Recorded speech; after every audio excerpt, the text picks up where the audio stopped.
gonna start this with the obvious question. Do you remember where you were the first time you heard Euphoria by Kendrick Lamar? I do. I was right fucking here, and oh my fucking God. Like, I am so fucking pleased with the artistry, the fucking authenticity, the just masterclass in just, this is not your fucking lane, Drake. Like, do your cosplay pop wannabe rapper thing and like just stay over there. But like, you want to come over here? Like, I'm gonna tell y'all, like, the bars about Kendrick talking about rap is not everything for him. He's over here raising his son. I don't know Drake. Like, I don't know how he feels about himself as a man, as a father, as a whatever. But as a father, oh, nigga, that shit is like getting shot with a goddamn 40 caliber at point blank range. Like, cause there's nothing you can say. I'm just in awe of the absolute fucking monster that Kendrick Lamar is. And like, to me, that is the example of a person who has embraced their fucking shadow to the point of like, if I let this nigga out to play, here we go. Like, and it is a part of who he is. And like, everybody understands it's a part of who he is. And oh my God, I'm so happy for this moment in hip hop right now, because I feel like they're like, Drake dropping that AI shit. Like, I don't fuck with that at all. Like, I know everybody thought it was cool and it's legal and all the arguments and all that kind of shit. My issue is that we are already ushering in a fucking moment of where we can't tell fact from fiction, real from fake, and you got the biggest pop artist in the world damn near advocating the use of this and trying to use who was Tupac for most of my life was my favorite rapper. Didn't say he was ever the best, the GOAT. He was my favorite rapper for a long time. And then it became Kendrick. Eminem was the GOAT to me just on technical ability. Jay had moments in there where just on sheer volume and shit. But like, yeah, it pretty much went from Pac to Kendrick. So I was personally fucking like, no the fuck this cosplay Canadian nigga didn't. But let me tell you, man, oh shit, I got a haircut today. Kendrick responded. Drake, the push-up shit, like, I listened to it and I was like, oh, there's some nice bars in here. Like, straight up, it's some nice bars and tailor-made. Like, you know, it was, everybody feels like, oh, it's clever, it's fair play, this is the new Battlefield. That's what, like, I feel like DJ Envy said, oh, this is the new fuck that, that's not the new Battlefield. Like,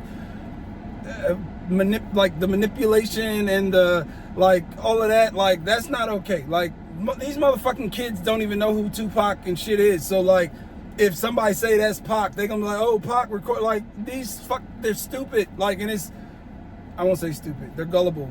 And it is because we are already inundated with so much misinformation. Everybody want to be mad at Donald Trump for lying all the fucking time, but here go Drake using AI voices. And don't tell me that somebody in some building somewhere did not either recommend or highly endorse that, because that's what the fucking music industry want to do anyway.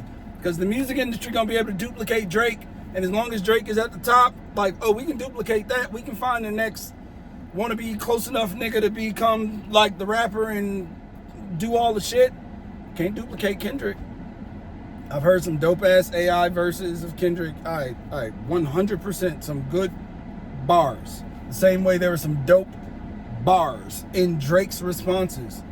The difference is, like that, I felt like Kendrick was in the studio, like, for real fucking seething mad, like fucking angry. It was the most authentic. I felt every piece of it. And that part that you feel when you hear Kendrick versus what you feel, you may even get excited because you heard a hot bar or something from Drake. But like Kendrick, you feel that shit in the part of your body that you don't even You couldn't even say nothing about it, but you hear it when you hear masters fucking mastering their craft, and in a way that is just like, this nigga was put on the planet to do this very thing that he is doing, and he is operating in his gift in a way that is just felt. And if you don't feel it, I'm sorry, because I want that for you. I do.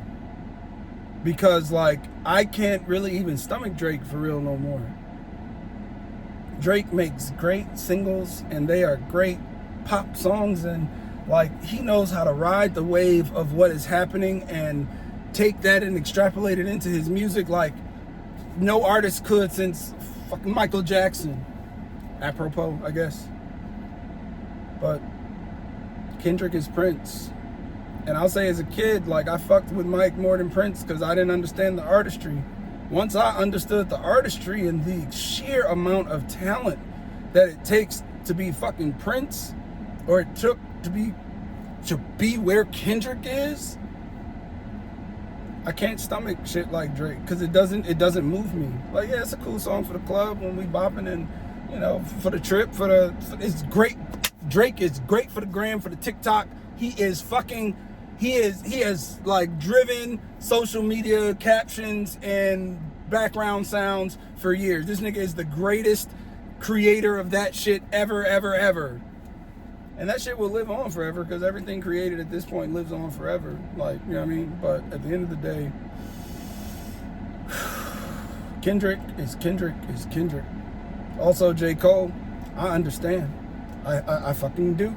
And I don't think JCOLE bowed out because he was scared. I think, like, there is a level of life you get to where you understand when it's time for war and when it's time for peace.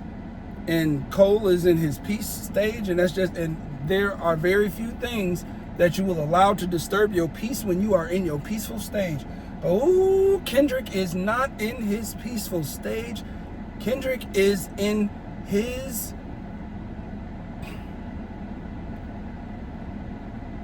I feel like Drake should tread so fucking lightly. It's way too late for sure for him to do the J. Cole thing, because like, J. Cole, when he dropped Like That, I felt the fuck out of it. And I also, once I heard his speech on stage about it, I can hear him pulling back bars. Because there's nobody who's heard J. Cole in the last 2 years who does not recognize he was not going all the way there. Those were like jabs. They were some nice fucking bars, but they were definitely jabs, but it was authentic. And when he was on the stage saying, yo, his peace was disturbed, that shit was authentic. When I heard fucking Drake's first and second, the second was literally inauthentic. He started the track with an inauthentic person rapping. Like, that is the fucking difference. Authenticity is the fucking currency of the future. And if you can't be yourself and operate in your lane, Drake, there's no amount of ghostwriting, there's no amount of nothing that's going to get you to this level of that. Like, Michael Phelps can get in the goddamn ocean. He can't swim with sharks. That's not what he was made to do. It looks good. They look the same until they're next to each other. And I hope y'all heard that little part where he said the back-to-back, I like that. I really hope that means he's about to go back-to-back, because, oh, Kendrick, please, thank you for saying everything that I felt about Drake for so long and have been able to articulate somewhat, but not to the level of you, bro. Ooh, you cut, and you just said what needed to be said, so I thank you. I appreciate you. Oh my God. Like, if Drake puts up the white flag, Kendrick, please accept it, because, like, we do need peace, because, like, that's the kind of shit that you say to somebody that it's gonna hurt his money one way or another, because not a fucking thing you said was a lie. But, like, that's the kind of shit that make people really act outside of themselves, and, like, that's when shit gets to where the 90s and stuff was, and I don't want that. So if Drake call a white flag and just be like, yo, this nigga got me, and I would fucking respect the fuck out of him, because there is no one on this motherfucking planet who should believe that Drake and Kendrick belong in the same goddamn rap battle, let alone against each other. Step down, Drake.